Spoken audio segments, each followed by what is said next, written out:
నమస్తే, నా పేరు Shivaji. Welcome to our channel. కూటమి ప్రభుత్వం ఏర్పడి సంవత్సర కాలం పూర్తి అవడంతో తెలుగుదేశం పార్టీ అధ్యక్షుడైనటువంటి నారా చంద్రబాబు నాయుడు గారు, మన ఆంధ్రప్రదేశ్ ముఖ్యమంత్రి చంద్రబాబు నాయుడు గారు పార్టీ నాయకులు, ఎమ్మెల్యేలు, ఎంపీలు, ముఖ్య నాయకులతో సమావేశాన్ని అయితే నిర్వహించారు. ఆ సమావేశంలో ఆయన ఏం చెప్పారంటే, ఆషామాషిగా తీసుకోవద్దు, ఏదో గెలిచిపోయాం కదా అని చెప్పి లైట్ తీసుకోవద్దు.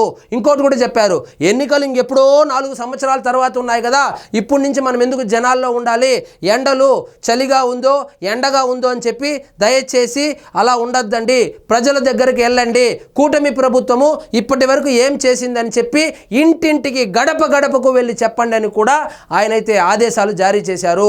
సో కొంతమంది అయితే ఆయన ఈ కార్యక్రమానికి ఆహ్వానం అందిస్తే దాదాపు 56 మంది దాకా ఆబ్సెంట్ అయినట్టు తెలుస్తోంది. అందులో 15 మంది ఎమ్మెల్యేలు కూడా ఉన్నట్లు తెలుస్తోంది. వాళ్ళ మీద తీవ్ర ఆగ్రహాన్ని కూడా వ్యక్తం చేసినట్లు వార్తలు కూడా వస్తోంది. కూటమి ప్రభుత్వ విజయాలను ప్రజలకు చెప్పాలి, తానా ఆట అంటూ విదేశాలకు వెళ్తే ప్రజలు టాటా చెప్పేస్తారు. ఎమ్మెల్యేలతో ముఖాముఖి ప్రారంభించా, చెప్పేది వింటా, సూచనలు చేస్తా. ఎంపీలు, ఎమ్మెల్యేలు పార్టీ పరిశీలకుల సమావేశంలో తెలుగుదేశం పార్టీ అధినేత చంద్రబాబు. సో మొదటిసారి గెలిచినటువంటి ఎమ్మెల్యేలు కూడా పార్టీని ఎలా నడపాలి, పరిపాలన ఎలా చేయాలని నాకు సలహాలు, సూచనలు ఇస్తున్నారు. దయచేసి నాకు సలహాలు, సూచనలు ఇవ్వడం కాదు, నేనిచ్చే సలహాలు, సూచనలు ఇస్తే మీరు బాగుపడతారని కూడా చెప్పుకొచ్చారు. 4 ఏళ్ళు ఏమీ పట్టించుకోకుండా ఎన్నికల ఏడాదిలోనే ప్రజల దగ్గరకు వెళ్ళి ఏదో చేశామని చెబితే నమ్మడానికి వారు సిద్ధంగా లేరు. సో ఇక్కడ మనం జగన్మోహన్ రెడ్డి గారిని ఎగ్జాంపుల్గా తీసుకోవచ్చు.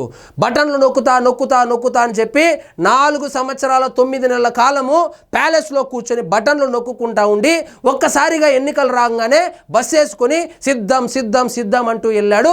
ఏమైంది? ప్రతిపక్ష హోదా కూడా కోల్పోయాడు. సో ప్రజలు అన్ని గమనిస్తూ ఉంటారు. ప్రజలకు తెలుసు ఎవరు ప్రజలకు అందుబాటులో ఉంటారు, ఎవరు ఎన్నికల ముందు అందుబాటులో ఉంటారని. సో దయచేసి 4 ఏళ్ళు ఏమి పట్టించుకోకుండా ఎన్నికల్లో ముందు సంవత్సరం మనం చూసుకుందామంటే కుదరదు అని కూడా చెప్పుకొచ్చారు. పార్టీ ప్రభుత్వం పరిపాలనా విధానాల్లో లోటుపాట్లు ఉంటే సరిచేసుకుందాం. అంతిమంగా ప్రజలు మెచ్చాలి, కార్యకర్తలు ఆమోదించాలి. ఒక్క ప్రజలు మెచ్చితేనే సరిపోదు, కార్యకర్తలు కూడా మెచ్చుకోవాలి, ఆమోదించాలి. కార్యకర్తలు అనే వాళ్ళే ఎన్నికల రోజున, ఎన్నికలకు ముందు 2 నెలల నుంచి 3 నెలల ముందు నుంచి పార్టీ కోసం కష్టపడి మిమ్మల్ని విజయ తీరాలకు చేర్చాలంటే కార్యకర్తల యొక్క శ్రమ కూడా ఉంటుంది. సో కార్యకర్తలు ఆమోదించేలాగా, ప్రజలు మిమ్మల్ని అభిమానించేలాగా, మిమ్మల్ని మెచ్చుకునేలాగా మీరైతే ప్రవర్తించండి అని కూడా చెప్పుకొచ్చారు. ఏ నాయకుడైనా సరే ప్రజల్లోకి వెళ్లేందుకు నామోషి వద్దు, ఎంత తిరిగితే అంత రాణిస్తారు. పని చేయడం ఒక ఎత్తు, ప్రజలకు అందుబాటులో ఉండడం మరో ఎత్తు. సో మేము పని చేస్తా ఉన్నాం కదా, నియోజకవర్గాల్లో పనులైతే జరుగుతూ ఉంది, ఇంకా నేను ఎక్కడుంటే ఏముందని చెప్పి అమెరికాకి వెళ్ళిపోవడమో, తానా సభలకో, ఆటా సభలకో, లేదా హైదరాబాదులో వచ్చి ఇక్కడ సేద తీరడమో లాంటివి పనికి రావు. రాజకీయాల్లో మీరు డెవలప్మెంట్ చేసినా, బ్రహ్మాండంగా పని చేసినా ప్రజలకు అందుబాటులో ఉంటేనే 4 ఓట్లు ఎక్కువ వస్తాయని కూడా చెప్పుకొచ్చారు. చేసిన పనులను ప్రజలకు పదే పదే చెప్పాలి, చేయకపోతే ఎందుకు చేయలేకపోయామని వివరించడం మన బాధ్యత. ముందుగా చేసినటువంటి పనులను ఇది చేశామని చెప్పండి. ఒకవేళ చేయలేని పనులు ఏవైతే ఉన్నాయో ఎందుకు చేయలేకపోయామో అని కూడా చెప్పండి. దాన్ని ప్రజలు అర్థం చేసుకుంటారు. ఇవన్నీ కాక ముందు మీరు ప్రజలకు అందుబాటులో ఉండండి అని కూడా చెప్పుకొచ్చారు. ఇక చూడండి, ఈ సమావేశంలో ఇంకొక ముఖ్యమైనటువంటి విషయాన్ని కూడా ప్రస్తావించారు. డబ్బుతోనే గెలవడం అపోహే. కొంతమంది అనుకుంటా ఉంటారు, టికెట్ వచ్చిన తర్వాత ఓటుకు 2000, 3000 ఇస్తే గెలిచిపోతామనేటువంటి అపోహలో ఉంటారు. డబ్బులతో గెలవడము అసాధ్యము, అది ఒక అపోహ అని కూడా చెప్పుకొచ్చారు. డబ్బుతోనే గెలవడం అనేది నిజం కాదు. అలాగైతే 2024 ఎన్నికల్లో కూటమి అధికారంలోకి వచ్చేది కాదు. వైకాపా పెద్ద మొత్తంలో ఖర్చు చేసింది, అయినా కూడా 11 సీట్లే వచ్చాయి. అంటే డబ్బు పని చేయలేదని తేలిపోయింది. కానీ ఎన్నికలకు వచ్చేసరికి అంతా హడావిడి అయిపోతాం. ఈ విషయంలో కూడా ప్రజలకు చైతన్యం తేవాలి. సో డబ్బు ఒకటే పారామీటర్ కాదు, ప్రజలకు అందుబాటులో ఉండాలి. మనం ఏమేమి కార్యక్రమాలు చేస్తున్నామో వాటిని ప్రజలకు వివరించాలి. అదేవిధంగా ఏమేమి కార్యక్రమాలు చేయలేకపోతున్నామో, ఎందుకు చేయలేకపోతున్నాం అనేటువంటి విషయాన్ని కూడా ప్రజలకు వివరించాలి.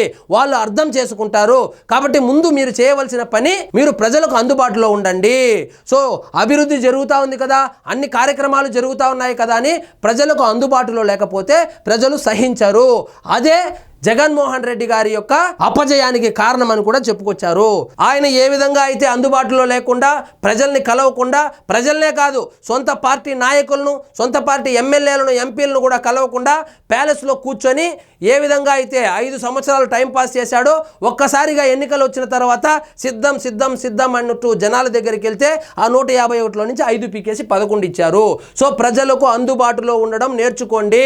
సో మీరు ఎంత పని చేశారనేది ముఖ్యం కాదు, జనాలకు ఎంత అందుబాటులో ఉన్నారనేదే ముఖ్యమని కూడా చెప్పుకొచ్చారు. ఆ పత్రిక, టీవీ ప్రజల్లో గందరగోళం సృష్టిస్తున్నాయి అంటే సాక్షి గురించి కూడా చెప్పుకొచ్చారు. సాక్షి పేపరు మనం ఏం చేసినా అడ్డగోలుగా దాని మీద అయితే బురద జరుగుతూ ఉంది. ఈ విషయాన్ని కూడా మీరు జనాల్లోకి తీసుకెళ్లాలని చెప్పుకొచ్చారు. ఫైనల్గా ఏం చెప్పారంటే ప్రజల మనసులను దోచుకోండి, అదేవిధంగా కార్యకర్తలు మెచ్చుకునేలాగా మీరు పనిచేయండి అని కూడా చెప్పుకొచ్చారు. సో ఇదండి ఈరోజు మన టాపిక్. మీకు ఈ వీడియో నచ్చినట్లయితే లైక్ చేయండి, షేర్ చేయండి, ఛానల్ మాత్రం సబ్స్క్రైబ్ చేసుకోవడం మర్చిపోద్దు.